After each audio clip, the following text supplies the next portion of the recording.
हर movement आपका जो है वो रिवीजन में जाना चाहिए। कोई भी ऐसा दिन नहीं होना चाहिए जिस दिन आप रिवाइज ना कर पाओ। किसी भी एंगल से कम मत करिएगा अपनी रिवीजन को, बिकॉज अब आप धीरे धीरे पेपर के नजदीक जा रहे हैं। टाइम मैनेजमेंट बड़ा एक इशू है, तो लो भैया टाइम मैनेजमेंट के बारे में सुनो। आगे आने वाले जो अपने 4 गोल्स या 5 गोल्स बचे हैं उसमें हमें टाइम वेस्ट नहीं करना है, समझे कि नहीं समझे? तो मोबाइल हम देखेंगे सिर्फ और सिर्फ किस चीज के लिए? सर अलार्म कितने बज रहे हैं उसको शांत किया, समझ गए, समझे कि नहीं समझे? आज के बाद में बेसिकली आपका मन जो है वो अंदर से तो पढ़ाई करना चाहता है, बट कई बार क्या है हम गो विद द फ्लो में अपना टाइम वेस्ट कर बैठते हैं। डेट आई वो नहीं आई, हम तुम्हारा एडमिट कार्ड नहीं आया, तो जो काम आप कर रहे हो वो तो आपको कंटिन्यू रखना ही रखना है। That is you should revise every day.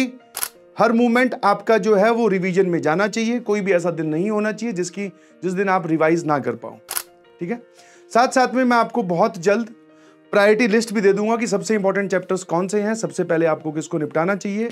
और आप सभी लोग अगर बोलोगे, ठीक है, आप सभी लोग अगर बोलोगे तो मैं पर चैप्टर, वैसे तो आपको सारा रिवाइज करके जाना है भाई, क्योंकि जब से जेईई मेंस ने सेशन वाइज पेपर लेने स्टार्ट किए हैं, मतलब एक हमारा सेशन जो है वो करीबन 1 हफ्ते चलता है, सुबह शाम पेपर होते हैं, शिफ्ट वाइज पेपर होते हैं। तो उसमें सर वो अगर मान लो किसी भी चैप्टर की बात करें, ठीक है, तो वो अगर जैसे इनडेफिनेट इंटीग्रेशन की बात करें तो किसी में अगर ट्रिग्नोमेट्रिक इंटीग्रेशन वाला सवाल पूछ रहा है तो किसी में रिडक्शन फार्मूला पूछ रहा है, ठीक है, किसी में बाई पार्ट्स लग रहा है, तो आप कुछ भी छोड़ नहीं सकते। But yes, based on the previous year जो अब तक पूछा गया है उसके बेसिस पे आप एक प्रोजेक्ट कर सकते हो कि हाँ ये वाले सवाल ज्यादा पूछे हैं, तो वो टॉपिक भी मैं आपको दे दूंगा, ठीक है ना? बता देंगे। उसको पहले देने का कोई सेंस नहीं है। जैसे फॉर एग्जांपल मैं आपको बता दूं कि सीक्वेंस एंड सीरीज में ये वाला पढ़ जाओ, तो आप क्या करोगे, सीक्वेंस एंड सीरीज में सिर्फ वही टॉपिक पढ़ जाओगे, तुम बाकी पढ़ना ही नहीं चाहोगे, नहीं समझे? तो वो एक गलत एटीट्यूड हो जाता है और कुछ नहीं है, नहीं समझे? आपको अभी पूरा रिवाइज करना है बेटा, पूरा मतलब पूरा। और रिवीजन कैसी चल रही है एक बार कमेंट सेक्शन में बताइए, ठीक है? पढ़ना पूरा है, बट हाँ प्रायोरिटी लिस्ट अगर आप हमें दे दोगे तो उससे तो हमें ये समझ में आ जाएगा सबसे पहले कौन से निपटाने हैं, और साथ में अगर आप टॉपिक भी लिख दोगे तो सर हमें ये और समझ में आ जाएगा कि अच्छा इनमें तो बिल्कुल भी ये चीज नहीं छोड़नी है ना? बहुत बढ़िया। प्लीज किसी भी एंगल से कम मत करिएगा अपनी रिवीजन को, बिकॉज अब आप धीरे धीरे पेपर के नजदीक जा रहे हैं और इन दिनों में की गई मेहनत, मैं तो साफ साफ बोलता हूं, वो आपकी रैंक बना रही है, समझ में आया? वहां पे आपकी रैंक डायरेक्टली बन रही है, ठीक है? और पेपर आपको देने हैं, ठीक है? पेपर जितने भी हों आपको देने हैं, ठीक है? मॉक टेस्ट की भी बात मैंने कर ली है, और दिसंबर महीने में भी आपके कुछ जेईई मेंस के पेपर कंडक्ट करवाएंगे, ठीक है? ये मैनेजमेंट के कानों में ये बात पहुंच गई है, अब इसका एग्जीक्यूशन बहुत जल्दी किया जाएगा। रिवीजन से रैंक तक बहुत बढ़िया। और जो लोग लिख रहे हैं कि मैथमेटिक्स की थोड़ी ठीक नहीं चल रही, तो मैथमेटिक्स बेटा टफ आती है, तो मैं अब क्या कर सकता हूं? और टफ आती है तो मैंने आपको एक तरीका बताया था, फिजिक्स केमिस्ट्री 80-80, मैथमेटिक्स 40, इक्विवेलेंट है, आपकी परसेंटाइल बहुत जोरदार हो जाएगी, ठीक है ना? आप 99 परसेंटाइल से ऊपर पहुंच जाओगे। और ये मैं उस चैप्टर की, मतलब उस पेपर का इमेजिन करते हुए बोल रहा हूं जिसमें maths difficult I, physics chemistry relatively आसान आई। बट अगर तीनों ही आसान आए तो तीनों फोड़नी है ऑब्वियसली। ऐसा थोड़ी है कि मैथ्स मान लो हम डिफिकल्ट सोच के जा रहे हैं, वहां पे आसान आ जाए तो सवाल होने चाहिए भैया सॉल्व, है ना? ठीक है, चलिए जी।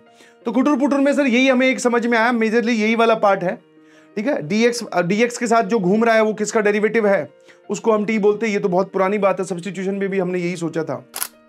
टाइम मैनेजमेंट बड़ा एक इशू है, तो लो भैया टाइम मैनेजमेंट के बारे में भी सुनो, ध्यान सुनिएगा प्लीज।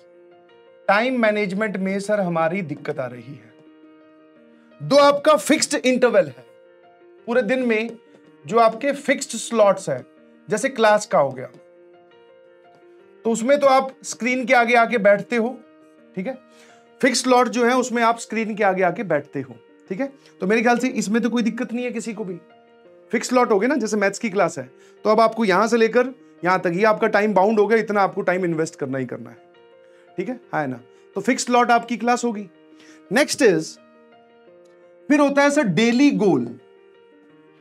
अब डेली गोल मैं एक जनरल आइडिया लिख रहा हूं यहां पे, जैसे कि सर नोट्स मेकिंग या फिर नोट्स का साथ में रिवीजन, है ना? उसके बाद में हो गया सर क्वेश्चन प्रैक्टिस QP, ठीक है? और ये ऐसा आप सब में कर रहे होंगे। तो आप क्या करो, अपने पूरे शेड्यूल को टाइमली डिवाइड कर दो। जैसे फॉर एग्जांपल आपने 1 आवर दिया, 1 आवर किसके लिए? Notes making NM plus notes revision, आपने 1 आवर इसके लिए दिया, ठीक है।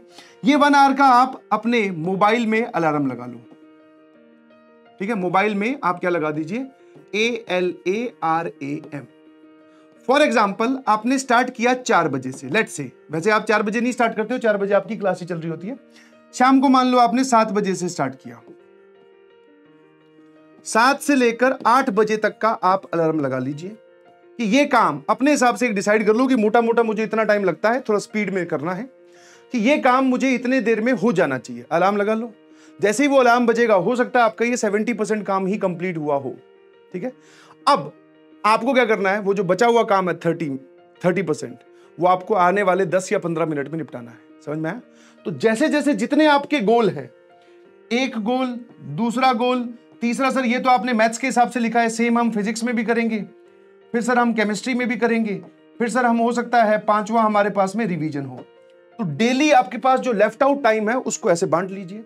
अगर आपके 5 गोल है तो आपके मोबाइल में 5 अलार्म्स होने चाहिए। समझ में आया? वो अलार्म आपको बताते रहेंगे कि भैया आप अपनी घड़ी की स्पीड से कम चल रहे हो, धीरे चल रहे हो।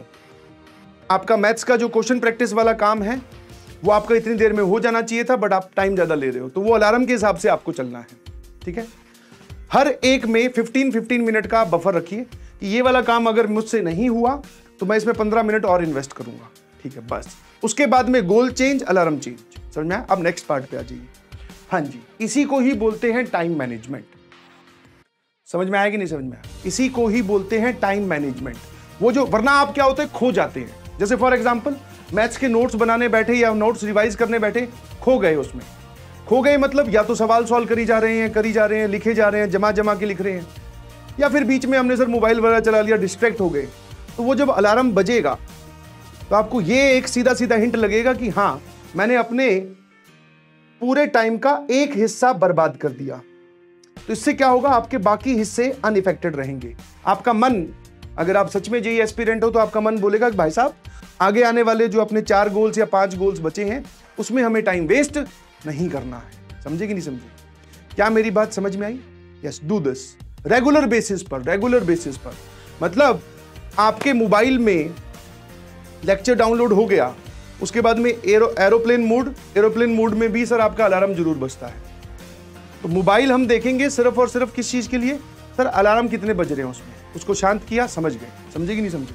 This is the best way to effective काम करने के लिए, है ना। जैसे मान लो कि सर हो सकता है इस काम में, एक और बात बता रहा हूं, जैसे इस काम में हो सकता है सर हमारा 50% ही कंप्लीट हुआ। अब हमें पता है कि अगले 15 मिनट में मैं इसको अगर और भी दूंगा तो ये काम कंप्लीट नहीं होगा। इस काम को छोड़ दीजिए प्लीज, इसको बिल्कुल फिर एंड में करेंगे बाद में, ठीक है। अब आप अगले गोल की ओर चलिए, क्योंकि ये सारी चीजें कंपलसरी हैं। ऐसा तो नहीं है आप किसी को भी ऐसे फालतू में आपने टाइम लिखा है ना, ठीक है। और एक चीज और ध्यान रखिएगा प्लीज, आज के बाद में बेसिकली आपका मन जो है वो अंदर से तो पढ़ाई करना चाहता है, बट कई बार क्या है, हम गो विद द फ्लो में अपना टाइम वेस्ट कर बैठते हैं। तो कोई भी ऐसा मूवमेंट आए तो बस आपको कुछ नहीं, 2 सेकंड का पॉज लेना है। जैसे फॉर एग्जांपल किसी दोस्त का फोन आया कि आजा भाई यहाँ मिलते हैं, तो आपको बस कुछ नहीं करना।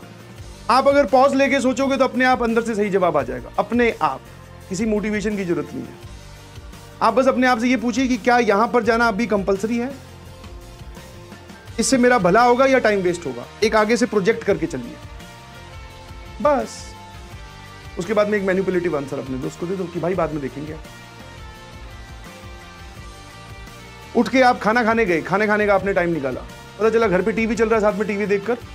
तो खाने खाने का भी आपके पास अलार्म होना चाहिए कि मोबाइल आपको बता देगा कि भाई साहब तेरे 15 मिनट असाइन की थी खाना खाने के लिए, तेरे को अब हो गई है 15 मिनट पूरी और तू टीवी देख रहा है, खड़ा हो चल वापस। समझे? तो ये अलार्म्स आपको बताते रहेंगे कि बेटा वापस चलिए, पढ़ाई कीजिए। आई होप इसको करके देखो, इफेक्टिव टेक्निक है।